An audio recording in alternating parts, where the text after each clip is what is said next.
فصل سوم، شکست و شجاعت. هر چیزی ممکن است اگر به قدر کافی جسارت داشته باشید. جی کی رولینگ، نویسنده مجموعه داستان‌های هری پاتر و یکی از موفق‌ترین نویسندگان قرن 21، در مسیر موفقیتش از دالان فقر و رنج عبور کرده. رولینگ بعد از وفات مادرش و جدا شدن از همسرش تنها با تکیه به یارانه دولتی امرار معاش میکرد. اما اکنون میلیاردها دلار پول دارد و زندگی صدها میلیون نفر را تحت تأثیر قرار داده. 7 سال بود که از دانشگاه فارغ التحصیل شده بود و کسی را از خودش بدبخت‌تر و ناکامتر سراغ نداشت. در ازدواج شکست خورده بود، فرزندی داشت که باید از او سرپرستی میکرد و شغلی هم نداشت. اگر شما به جای او بودید، در مورد وضعیتتان چگونه فکر میکردید؟ او خودش این وضعیت را به زیبایی توصیف کرده. شکست به این معنا بود که باید چیزهای غیر ضروری را کنار میگذاشتم. دست از تظاهر برداشتم و با آن کسی که واقعاً بودم روبرو شدم و همه انرژیم را صرف تمام کردن تنها کاری کردم که برایم مهم بود. آزاد شده بودم، چون بزرگترین ترس من به واقعیت پیوسته بود و با این حال هنوز زنده بودم. از دار دنیا دختر عزیزم را داشتم به همراه یک ماشین تایپ قدیمی و یک ایده بزرگ. زندگیم ویران شده بود، اما همه چیز را از نو بنا کردم. یکی از خارق العاده ترین توانایی های انسان این است که می تواند در تلخ ترین و تاریک ترین لحظات زندگی نیز زیبایی ها را مشاهده کند. رولینگ در زندگیش تأمل کرد و دید که می تواند آن را بهتر کند. او می دانست که برای موفق شدن باید خودش باشد. دلیل اصلی شکستش این بود که از خود اصیل و راستینش فاصله گرفته بود. اغلب اوقات بذر موفقیت‌های ما درست در همان جای قرار دارد که زمین می‌خوریم. رولینگ مثال بارز این واقعیت است که همه چیز ممکن است، خصوصاً اگر انسان شرایط شکستش را نپذیرد.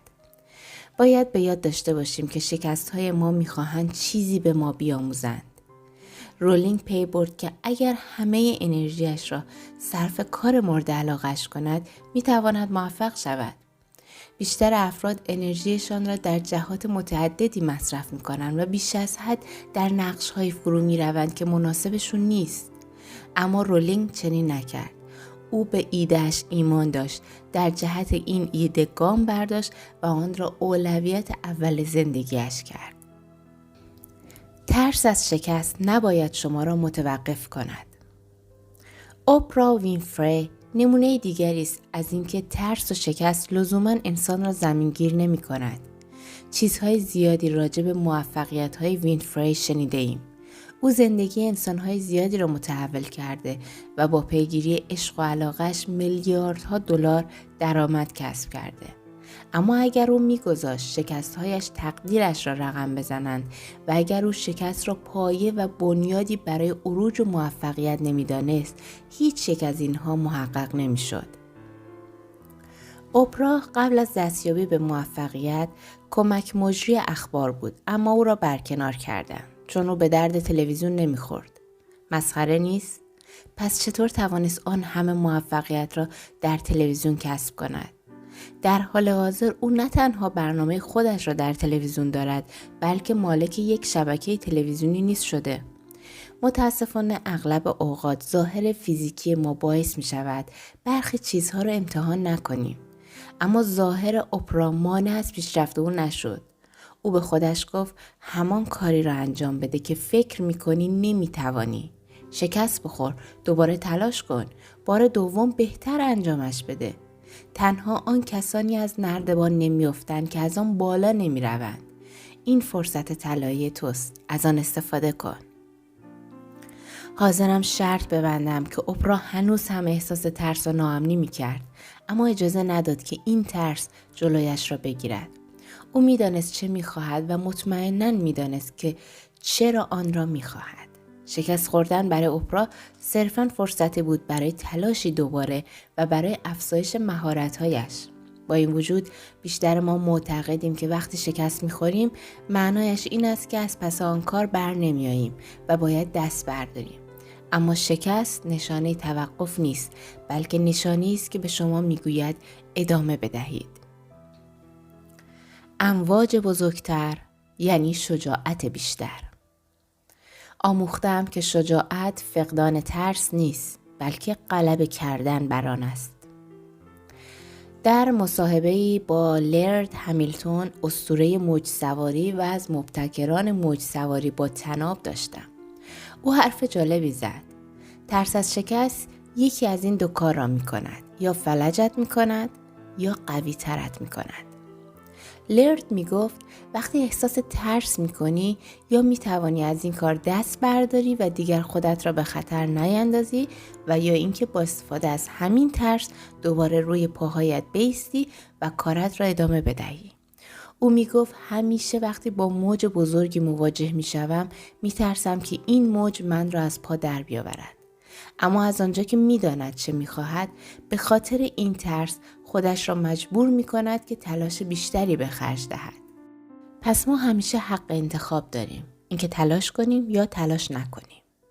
شکی نیست که ترس از شکست گریبان شما را خواهد گرفت. اما اینکه بگذارید این ترس شما را شکست دهد انتخاب خودتان است. هنگام مصاحبه با همیلتون متوجه شدم که زندگی دلایل زیادی به او داده تا به اینجا نرسد و نتواند موجهای 30 و چند متری را رام کند و از آنها سواری بگیرد. شاید لرد را نشناسید، اما اگر در یوتیوب اسمش را جستجو کنید مطمئنم از تواناییش در موج سواری شگفت زده خواهید شد. چون او سوار موجهایی می شود که هیچ کسی جرأت نزدیک شدن به آنها را ندارد. به همین دلیل از همیلتون خواستم پیشگفتار کتاب اولم را بنویسد، زیرا احساس می‌کردم که او همه چیز دارد. 2 فرزند زیبا، 1 ازدواج موفق، قیافه عالی، درآمدی فوق‌العاده، آن هم از راه انجام کار مورد علاقه‌اش و ذهن و جسمی سالم و زیبا. اما قبل از مصاحبه نمیدانستم که او قبل از آن که به این موفقیت ها برسد هزاران دلیل و بهانه در اختیار داشته تا تسلیم شود و بگوید خب چه فایده؟ همیلتون در روستایی در هاوایی بزرگ شد که حتی آب لوله کشی هم نداشت. او پدر نداشت و همیشه مورد اذیت و آزار قرار می گرفت چون جزو معدود کودکان سفید پوست آن محله بود. هیچ پولی نداشت و نمی توانست تخته موج سواری بخرد. با این وجود او اجازه نداد که شرایط و کمبود منابع تقدیرش را رقم بزند. همیلتون می‌خواست موج سواری کند.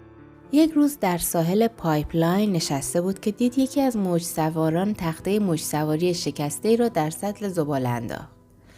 لرد دوید و نصف سالم تخته را برداشت و با همان تخته شکسته شروع کرد به تمرین موج سواری.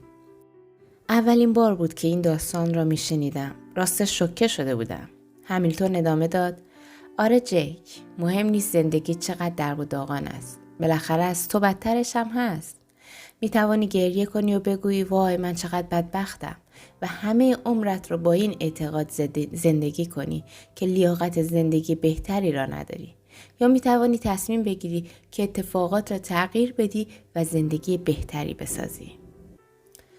همیلتون دقیقاً همین کار را کرده بود. هرچند آغاز مسیر موج سواریش از یک تخته شکسته شروع شد، اما آنقدر جسور بود که می‌خواست از بزرگترین موج‌های جهان سواری بگیرد.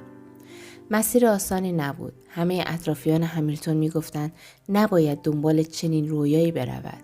حتی معلمین دوره دبستانش هم میگفتند هرگز نمیتواند این کار را انجام بدهد، هرگز نمیتواند پولدار شود و باید فکری به حال خودش بکند، چون تخته موج سواری که نان و آب نمی شود.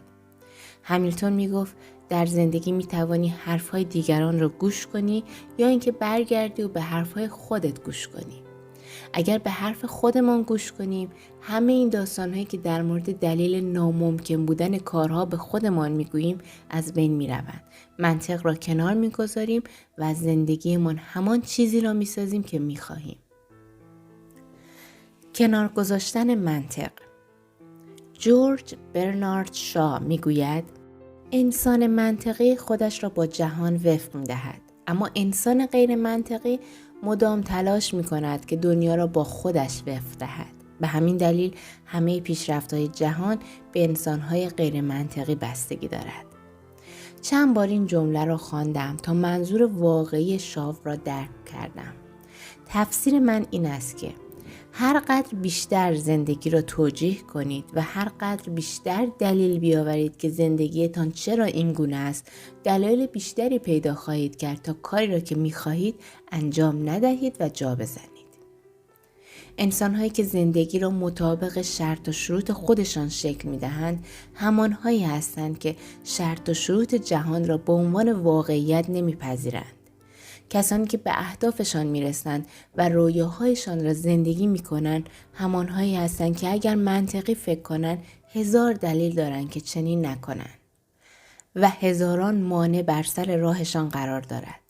کسانی که بزرگترین دستاوردها را کسب می‌کنند، همان‌هایی هستند که راهی پیدا کردند تا با وجود همه سختی‌ها و دشواری‌ها به خواستشون برسند. اگر براتون مهمه که نهایت استعدادهایتان را شکوفا کنید، آنگاه دیر یا زود باید به این نکته پی ببرید که اراده شما از باورتان به ناتوانی قوی تر است. اگر می‌خواهید جور خاصی زندگی کنید، خب زندگی کنید. منتظر نمانید تا زندگی این کار را برایتان انجام بدهد، چون ممکن است این اتفاق هرگز نیفتد. غیر منطقی باشید و خودتان این اتفاق را رقم بزنید. دنبال دلیل منطقی برای ممکن بودن کارتان نگردید. همین کافی است که شما آن را دیوانه‌وار بخواهید و این کار برای شما و اطرافیانتان بیش از اندازه مهم باشد. ایمان داشته باشید که هر طور شده می توانید آن را انجام دهید. توجه کردید که همه ورزشکاران بزرگ شکست را تجربه کردند؟ مایکل جردن از تیم بسکتبال دبیرستان کنار گذاشته شد و با این وجود یکی از بزرگترین ورزشکاران حرفه‌ای جهان شد. او در طی دوران حرفه‌ای خودش 26 پرتاب سرنوشت ساز را از دست داد. او میگوید در دوران حرفه‌ایم بیش از 9000 پرتاب را خراب کردم. حدود 300 بازی را باختم. 26 بار پرتاب‌هایی را به من سپردن که نتیجه بازی را رقم می‌زده، اما من آنها را خراب کردم. من در زندگیم بارها شکست خوردم و به همین دلیل موفق شدم. آنچه بیشتر مردم را از ادامه کار منصرف می‌کند شکست خوردن نیست، بلکه اعتقاد به دائمی بودن شکست است. انسان‌های کارآمد و تاثیرگذار می‌دانند که موفقیت و شکست هر دو موقتی‌اند و چیزهای زیادی هست که باید از هر دوی آنها یاد بگیریم. آنها می‌دانند که یک بار موفقیت یا شکست نباید جلویشان را بگیرد و آنها را از هدف اصلیشان که رشد مداوم است دور کند. مایکل جردن میگوید من میتوانم شکست را بپذیرم. هر انسانی در بعضی چیزها شکست میخورد، اما نمیتوانم تلاش نکردن را قبول کنم. ما معمولاً فراموش میکنیم که همه شکست میخورند. تلاش نکردن از شکست خوردن بدتر است. باید مدام خودتان را به چالش بکشید. در این صورت بسیار خوشبخت‌تر از کسانی خواهید بود که هیچگاه شکست نمی‌خورند، چون همیشه جانب احتیاط را رعایت می‌کنند. باید حواستان باشد که آن چیزی را که دیگران حقیقت مسلم میپندارند چگونه تفسیر می‌کنید. برای اینکه از حقیقت چیزی مطمئن شوید، از خودتون بپرسید آیا این حقیقت دارد و یا صرفاً نظر شخصی اطرافیانم است؟ آیا من در اینجا شکست را میپذیرم یا این صرفاً آغاز راه است؟ آیا میتوانم یا میخواهم دوباره شروع کنم؟ یا اینکه به آخر راه رسیدم و میخواهم همینجا بمانم؟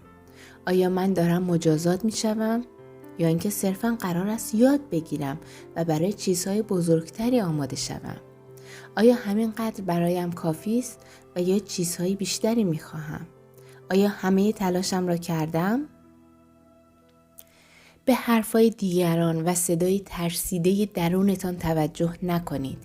به ندای قلبتان گوش کنید و اگر قلبتان میگوید شما در مسیر درستی قرار دارید، شک نکنید که در مسیر درستی قرار دارید.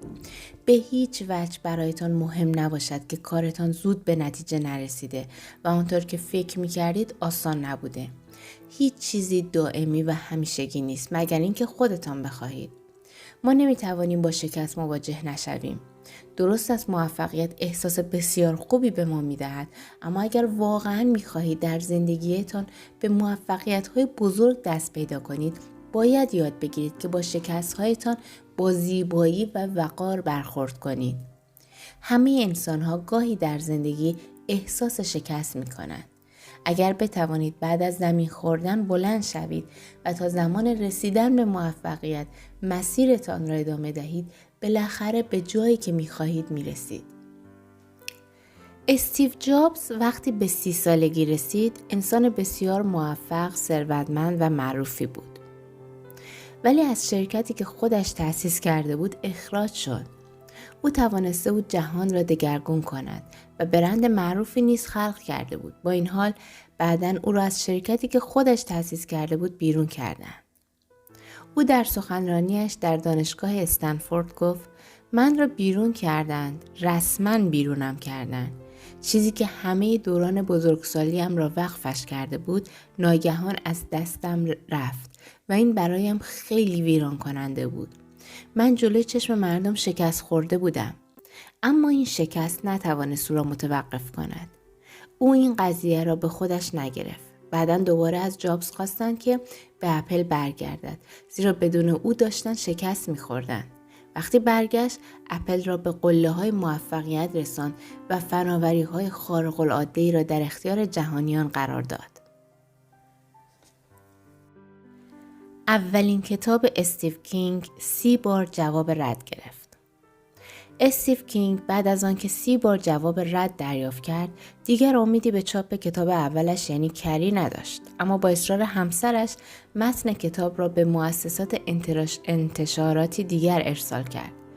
تاکنون 2 فیلم از روی کری ساخته شده. تا به امروز بیش از 100 عنوان کتاب از کینگ به چاپ رسیده و او یکی از پرفروش‌ترین نویسندگان کل تاریخه. در مجموع حدود 350 میلیون نسخه از کتاب‌های او به فروش رسیده است.